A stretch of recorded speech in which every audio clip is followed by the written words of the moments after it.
eta hori nik ez daukat zer da, hori edo nor kontatu daitezke. Orain dela 10 urte Facebook praktikamente zer existitzen. Bilatzaile pilo bat zeuden gaur egun, Google eta aparte jendeak ez da bururatzen, interneten biatzen zakezula gauza bat, ez bada Google. Eta hor dago Yahoo, urrengoa, baina lehen igual zauden 5 pasei bilatzaile, mundu guztiak ezagutzen zituela, gaur egun dana atomizatuta dago 5 pasei enpresetan. Horrek ez duzen nahi beste bilatzaile daudenik, bakarrik, hori. Lehen, nik uste jendeak ezagupen gehiago zeukan, gero eta ezagupen gutxiago, gero eta enpresak potere gehiago hartu, eta gure gugango dependentzia gehiago sortu. Ni ez dakitzuek herria duzute, baina ni joten nintzen ora Burgosa herria, no? Eta beti zegoen, herriaren hasieran tio, agure bat, gainean, punto estrategiko batean bizi zana, ikusten zuela herriti izatzen zen guztia, ateatzen zena, norekin zoazen, norekin ez zoazen, eta gero juten zen, porque ikusten du fulanito, eta menganitarekin, eta nola itxuli zen atxo, porque si joan, kaleti, pum. Hori da Google, hori egiten du Google. Google hartzen du informazio guztia, eta gero hor dantzen dionari informazioa ematen dio. Kontua da, nola ez dugunez ikusten, hau da kotxa zozen bezala, ez duzunez ikusten, pues berdira, no sé, igual sotatzen duzun, kaguetxo, bla. Aurpegira esango zenun zerbait. Ez maz, jendearen aurrean esango zenun zerbait, internetak gertatzen da. Ez baduzu ikusten, zer egiten dizuten, no?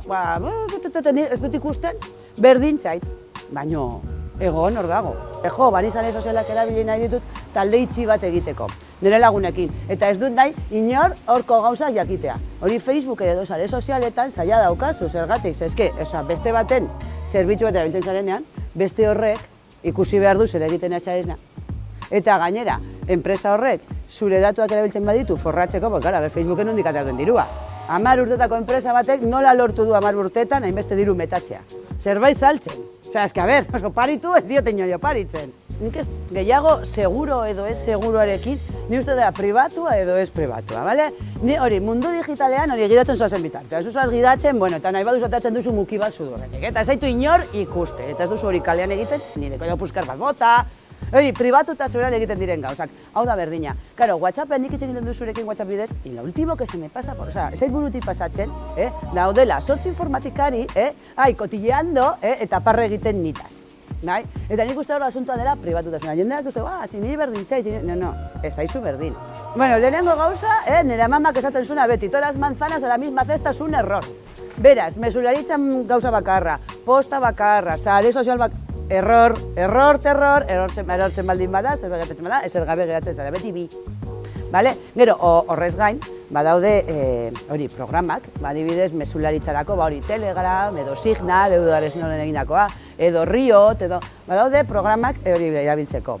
Badaude posta zerbitzak, badaude egitasmoak posta bat emateko kontrolatzen ez zaituztera. Ez daukazu zertan posta elektroniko gratis bat eduki behar, Googlekoa, badago Raisa, badago ProtonMail, eta badaude proiektu asko, lortu dezakezula posta kontu bat, zure pribatuzasuna benetan bermatzen duen erakunde batetatik.